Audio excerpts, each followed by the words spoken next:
Hi, I'm Krista West, and I uploaded the line drapery how-to video months ago, figuring it was just kind of an interesting thing to do during the pandemic. And to my huge surprise, over 50,000 people have watched that video. So many of you have written to me and emailed me asking me specific questions that I didn't cover in that video. So this is a part 2 to cover some of those questions. Now, the very first question I get asked all the time is about my iron. Where did you get that iron? Okay, the iron that you see in the video, the line drapery how-to video, is a Hi-Steam iron. This is a mini professional boiler iron. This is what professional seamstresses use when they don't have like a full dry cleaning ironing setup.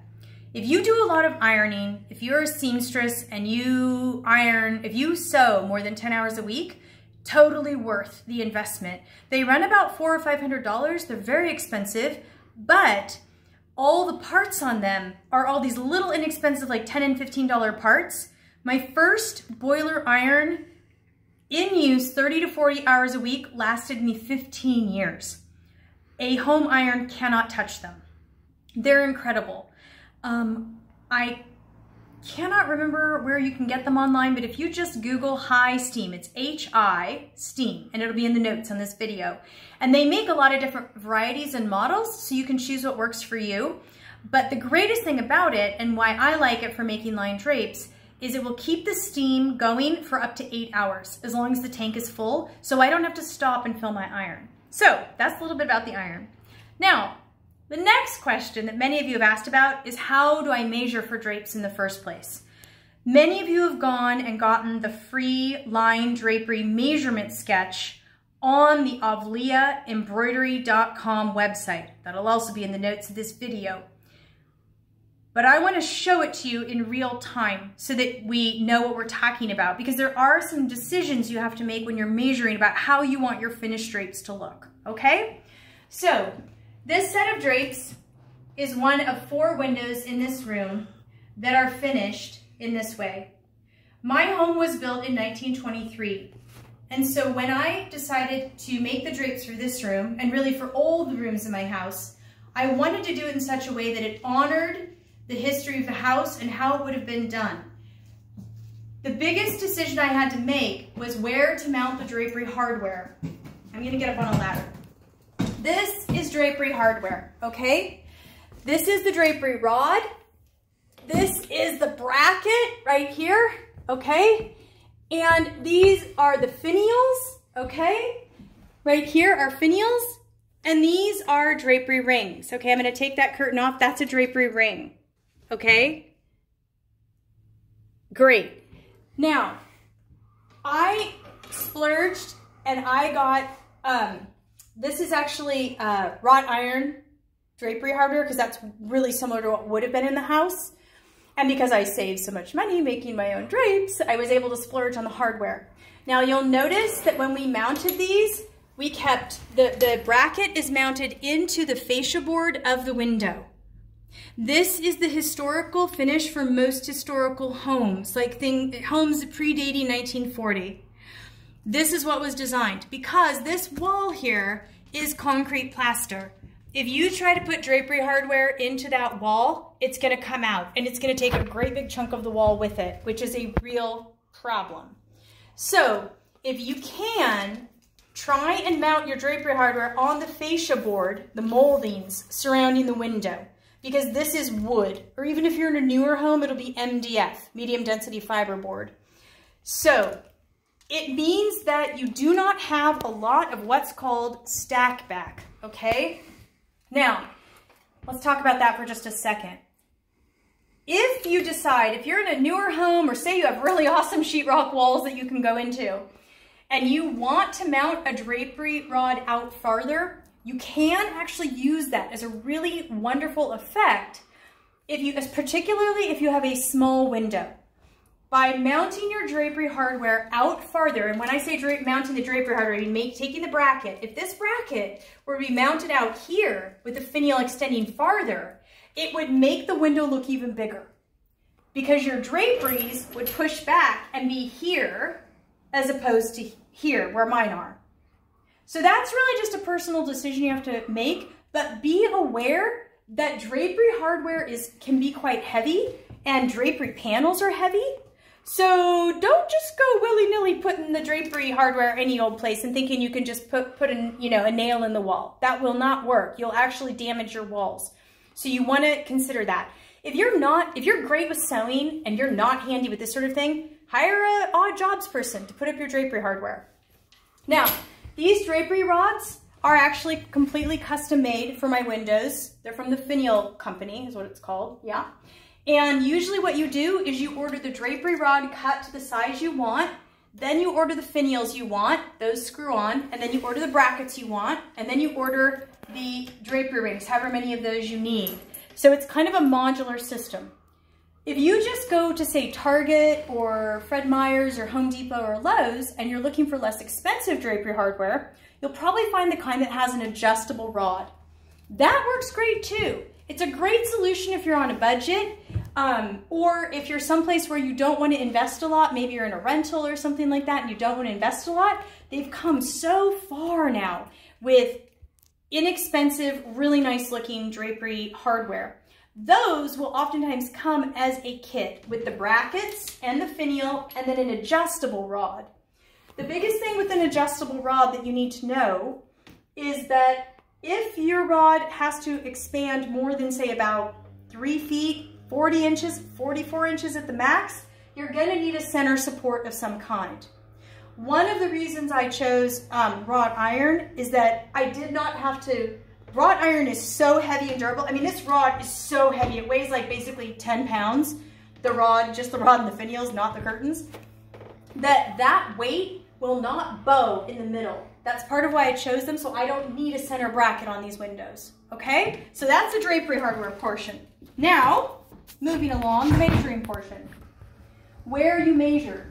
Okay, so you have to decide where you're going to put your drapery hardware up, and what you might even want to consider doing is put your drapery hardware in first, before you measure for your fabric. You can do sort of a rough fabric measurement to figure out, like, you need to know like how long your panels are and the motif repeat, which I can talk about in a minute. But it's really going to be a lot easier for you. I've learned this, that it's much easier if you put the drapery hardware up and then you can measure, whoops, if I don't fall down, you can measure how long you want the drapery hardware to go, measuring directly from the ring. So you basically would know that, okay, that's right there is the top of your drapery panel, and you'd measure down to the floor to how long you want it to be. In general, the length of the drapery panel is sort of a comment on its formality. So the longer a drapery panel goes, like if it goes all the way to the floor, that's a more formal look. If it pools on the floor, oh, that's a way formal look, because, you know, who has housekeepers that can pick up their drapes and clean under them, every few days? So I don't. So anyways, shorter drapes are a more casual look. So if you were going to do a shorter drape, I would never want a drape to hit here. I'd always want it to come right here and hit right there at the bottom of the window casing. Would just be a much more natural visual look, okay? So when in doubt, if you're not certain about how long your drape should be, you just have to make one decision. They either need to be casual at the bottom of the window casing, or just have them go to the floor. And what I typically do when I measure into the floor is I measure from the drapery ring to the floor, then I subtract ½ an inch, because that allows for any sort of relaxing of the fabric, so that your fabric will just kiss the floor without laying on the floor and getting really dirty. Okay, so that's about length. That's how you measure for the length. Start with your length first and measure your length first. It's usually easiest, okay? The next thing you have to decide is how wide your drapery panels will be. Now, most drapery fabric is, like we talked about in the video, 50 to 54 inches wide. So you have to decide how many of those widths you want in your window. For me, I wanted a very full look on these. I wanted it full, but I didn't want to cover it in terms of the light. So I put one entire width on each side. If I wanted a less full look, I could potentially do one curtain only And then at night, when I pulled my drapes, it would just be one curtain with no gathers, okay? This one, when it's pulled at night, still looks really full and pretty in the room. But you can totally do just one panel. You can also, I'm working with an old home where there's a lot of symmetry and a lot of matching lines. And so I wanted a curtain panel on either side. You can play around with that. You can decide that you want just one panel on one side. Or if you have two windows side by side, you can put one panel over here, and then you can put one panel on the other side of the other window. So you've got options there. But the general rule of thumb on width is if you want sort of an in-between amount of what's called stack back, which means how much it's going to stack back, you take the measurement of the window and you double it, okay? So for example, if I measure the inside of this window, the inside of this window is 45 inches. My drapery panels, my drapery fabric was 50 inches wide. So I was like, oh, it's close enough. So I put a 50-inch drapery panel at either side. That's double. So 45, just to make that clear, plus another 45 would be 90 inches. I have 50 inches here, 50 inches here. That's 100 inches total. I hope that makes sense. If you want a more modern look or less fullness, then use less stack back. So for example, if your window is 45 inches and you don't want as full of a look, then only do 1.5 times. So that would be 45 plus another like 22.5 inches. So you'd be looking at like, what is that, like 67 some odd inches. Now that might get tricky to do drapery panels that way because drapery panels are, the fabric itself is usually milled, again, 50 to 54 inches wide. So I would say, especially if you're a beginner, whenever possible, just go with the width of the drapery fabric. That'll save you a lot of trouble.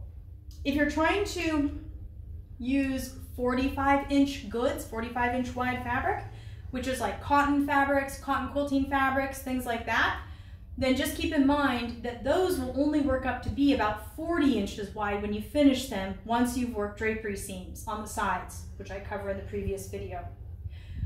So once you have your length from your ring to either your floor or the bottom of the casing, you know how long you need your fabric.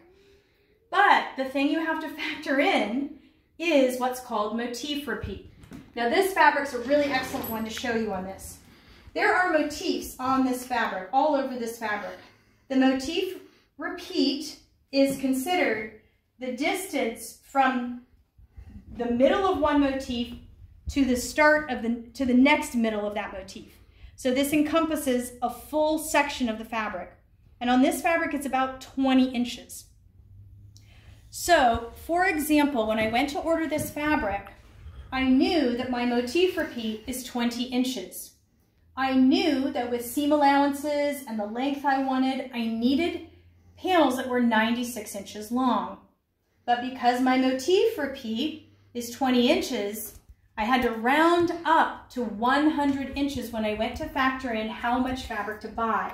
So for every panel, I allowed 100 inches because I didn't want to have this one like start here and then this one be, you know, up and crooked. If you want them all to match the same, you've got to cut all of your drapery panels the same. Now that sounds harder than it is. When I go to sit and cut out drapery panels, I get my first one cut and then I just use that as a template for all other drapery panels that I am going to be cutting like that. So like if there's an urn or a vase of flowers, I just take the first one, figure out where I want it, then I take that first drapery panel and I just lay it on the fabric for the next one and I just keep cutting. And that way you can get like as many drapery panels as you want that will all be exactly the same. But motif repeat is usually included on drapery fabrics like on their website or something like that so that you know how to factor that in. But basically, the bigger the design, the bigger the motif repeat you're going to need, and you'll end up wasting a little bit more fabric to get that motif matched when you're displaying two panels across from one another. So, I hope that covers measuring. I want to thank everyone for watching. It's been great to hear your comments, and it makes me really happy that so many people are making line drapes. I feel like line drapes just add so much beauty to your home. They also add insulation. We're actually in the process right now. These are the vinyl windows that a previous owner installed, and they're really poor quality. So we're in the process right now of actually replacing all of these with custom-made, original, single-pane, double-hung windows. We've done this in 4 other rooms, and just by putting curtains, lined drapery panels at each window where we've done that, we haven't noticed a single bit of difference in our heating bill.